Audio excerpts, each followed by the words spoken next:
Comment reconnaître les contractions d'accouchement? Bonjour et bienvenue. Je m'appelle Amélie Bisson, je suis sage-femme depuis bientôt 25 ans. Et aujourd'hui, j'aide les femmes qui veulent accoucher librement à se préparer à vivre l'accouchement le plus naturel et le plus simple possible. Donc si ça t'intéresse de mieux connaître les pouvoirs de ton corps et d'avoir plus confiance en toi au cours de ta maternité, je t'invite à bien regarder cette vidéo jusqu'au bout puisqu'aujourd'hui, on va apprendre à reconnaître les contractions de l'accouchement.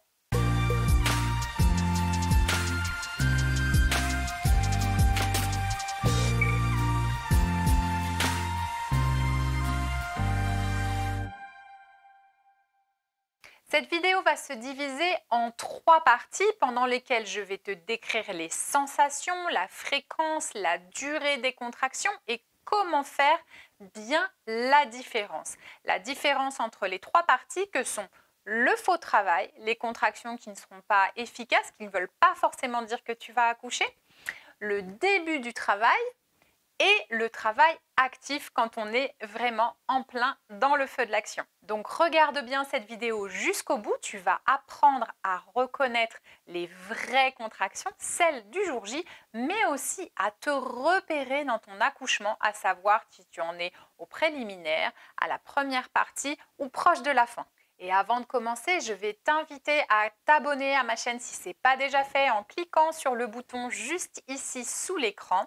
Et si tu apprends des choses intéressantes dans cette vidéo, pense à la liker. Tu as peut-être déjà entendu parler du faux travail. Oui, oui, madame, vous avez bien des contractions, mais ça, c'est du faux travail, vous allez rentrer chez vous. Alors, qu'est-ce que c'est des contractions et pourquoi on dit faux travail ? Dans un faux travail, on est en fin de grossesse, dans le 9e mois, et alors il est possible que tu ressentes des contractions. Typiquement, ces contractions vont être irrégulières. Certaines seront très légères, d'autres juste moyennes. Voilà, elles n'auront pas toutes la même force et ne serreront pas ton ventre de la même façon. Premier détail très important. Dans cette phase, les contractions sont surtout ressenties dans le bas du ventre, à droite et à gauche. C'est pour ça que parfois, on les compare aux douleurs des règles, aux sensations de crampes dans les ovaires, aussi à l'approche du cycle menstruel, effectivement. Même si en fin de grossesse, étant donné la taille de l'utérus, qui fait presque 40 cm, il faut bien s'imaginer que quand il se contracte, il n'y a pas du tout la même force que pendant nos règles quand l'utérus fait entre 6 et 8 cm. Donc, il n'y a pas vraiment de comparaison dans les sensations, si ce n'est la zone du bas du ventre et latéralisée comme ça, à droite, à gauche. Ça peut être effectivement cette zone-là qui va tirer dans le faux travail. Au niveau de la fréquence, les contractions seront complètement anarchiques, c'est-à-dire qu'elles pourront être espacées toutes les 5 minutes, voire toutes les 20 minutes. Il n'y a vraiment rien de régulier. Et puis, tu pourras avoir 2, 3, 4 contractions, plus rien pendant un quart d'heure, une ou deux, plus rien pendant 5 minutes, une contraction. Voilà, c'est ce qu'on appelle des contractions anarchiques. Il n'y a pas de schéma, il n'y a pas de régularité dans la fréquence. Ces contractions-là, elles peuvent s'arrêter comme elles sont venues, au bout d'une heure ou deux. On se dit, oh, peut-être que je sens des contractions, peut-être ça va démarrer. Et non, ça s'arrête. Et d'autres fois, elles peuvent se prolonger plusieurs heures, voire parfois même plusieurs jours. Attention, on a bien dit tout à l'heure que l'intensité de ces contractions est faible à moyenne, donc tout à fait supportable. Et quand ça se prolonge pendant plusieurs jours, il peut y avoir des temps de pause assez longs qui permettent le repos. Et surtout, quand ça se prolonge comme ça, un gros indice, c'est que ça ne va pas monter en intensité. Il n'y a pas de crescendo. Les contractions restent toujours pareilles dans leur intensité, dans leur variabilité comme ça, pas très régulière, pas très forte et pas très fréquente. Alors que le jour J, on va en reparler juste après dans la seconde et la troisième partie, les contractions vont s'intensifier au fur et à mesure du temps. Un indice aussi qui peut te faire dire que c'est sûrement un faux travail, c'est que tu auras tendance à beaucoup te poser de questions. Est-ce que c'est ça? Est-ce que c'est pas ça? Est-ce qu'on devrait consulter? Est-ce qu'on devrait aller à la maternité? Voilà, quand on se pose beaucoup de questions, c'est que c'est sûrement pas le travail actif, c'est sûrement pas encore le moment de l'accouchement vraiment. Et enfin, dernière chose que je voulais te dire, c'était expliquer pourquoi on appelle ça du faux travail. Parce que oui, il y a des contractions et ce ne sont pas des fausses contractions, mais elles ne sont pas suffisamment régulières ni suffisamment rapprochées. Elles ne gagnent pas en intensité, donc elles ne permettent pas réellement de déclencher le démarrage de l'accouchement. Et du coup, dans une consultation médicale, quand on examine le col de l'utérus, souvent on ne sent aucun changement, aucune différence, aucune ouverture. C'est pour ça qu'on a tendance à dire aux femmes que c'est du faux travail. Mais non, ça n'est pas du faux travail. Le travail gratuit, c'est du travail qui payera plus tard. Parce que même si on ne le sent pas, il permet à l'utérus de se préparer, au col de l'utérus de commencer à lâcher prise, même s'il n'est pas encore ouvert, il devient moins dur, moins rigide, même si on n'est pas toujours capable de le sentir avec le bout de ses doigts. Et il permet aussi au bébé de commencer à se positionner. Deuxième phase des contractions d'accouchement, maintenant le travail préliminaire. Une fois rentré dans le travail préliminaire, tes contractions vont devenir régulières.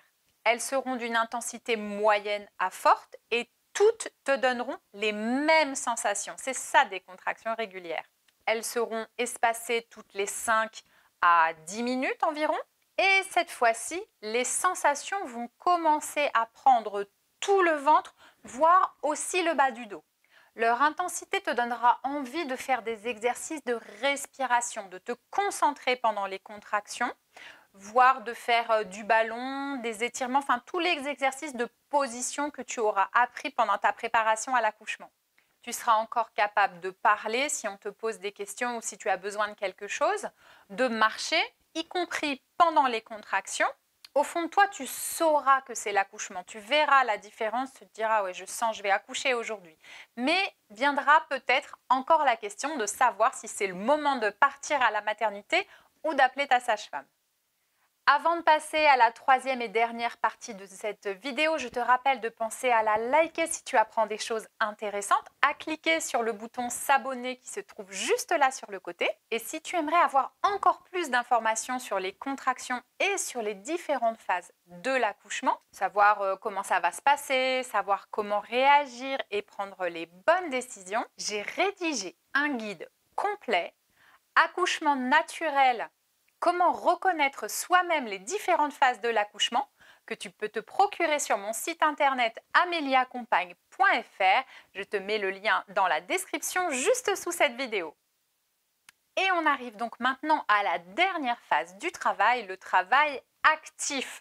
À ce moment-là, les contractions sont ultra régulière. Ça fait longtemps qu'on n'a plus de montre ou d'application pour regarder d'ailleurs parce que c'est tellement régulier que même à l'instinct, tu sais exactement quand la prochaine contraction va revenir. Là, l'intensité physique est maximale. Je ne vais pas te dire que c'est dans le ventre ou dans le dos parce qu'en fait, c'est tout le corps quand il y a une contraction. Ça serre très fort. Tout l'utérus donne toute son énergie, le dos tire aussi très fort, donc tout ton corps donne son énergie pour chaque contraction qui sont hyper puissantes maintenant. Les contractions sont rapprochées toutes les 2 à 5 minutes et franchement, à ce moment-là, tu seras tellement prise par les contractions que tu te laisses complètement aller. Tu fais des bruits... des sons graves comme ça parfois où tu souffles très fort sans réfléchir. Là, tu n'y penses plus du tout aux exercices que tu as appris en préparation. Tu fais les choses et puis c'est tout. Pour les positions que tu prends aussi pour te soulager, puis parce que tes contractions te guident un petit peu comme ça, ben c'est comme si on dirait qu'elles sont toutes tordues, il n'y a plus de logique. C'est la force des contractions qui l'emporte sur le reste. D'ailleurs, pendant le travail actif, tu pourras toujours marcher difficilement entre les contractions, mais pendant une contraction, ça sera impossible. Et pour parler aussi, ça sera très difficile. Ça te demandera de réfléchir, hein, qu'est-ce qu'on m'a demandé, et de réfléchir aussi à la réponse, à ce que tu veux dire. Ça te demandera des gros efforts. Et même pendant une contraction, il y aura au moins 30 secondes, les 30 secondes du pic maximal de la contraction pendant lesquelles tu ne pourras pas du tout parler. Tu vois pourquoi je te disais que tant qu'on se pose la question et qu'on se demande est-ce que c'est vraiment les contractions, est-ce que vraiment je vais accoucher, c'est qu'on n'est pas du tout dans la phase active du travail. Voilà ce que j'avais envie de te partager sur comment reconnaître les contractions de l'accouchement. Si tu prépares la naissance de ton bébé, je te conseille de revoir cette vidéo avec là ou les personnes qui vont t'accompagner le jour J, notamment ton compagnon ou ta compagne. Dis-moi dans les commentaires si ce genre de sujet te plaît. Tu peux aussi me poser toutes tes questions. Ça me fait super plaisir et je réponds moi-même à tous les messages. Je veux aussi dire un grand merci à toutes celles et à tous ceux qui vont penser à s'abonner, à liker la vidéo parce que c'est un soutien tellement précieux pour mon travail sur YouTube. Alors à toutes les personnes qui vont prendre le temps de le faire, vraiment merci beaucoup. Comme je te l'ai dit dans cette vidéo, tu peux me retrouver sur mon site internet ameliaccompagne.fr ou sur mon compte Instagram pour plus de contenu tous les jours. En attendant de te retrouver ici pour la prochaine vidéo, je te dis à très bientôt.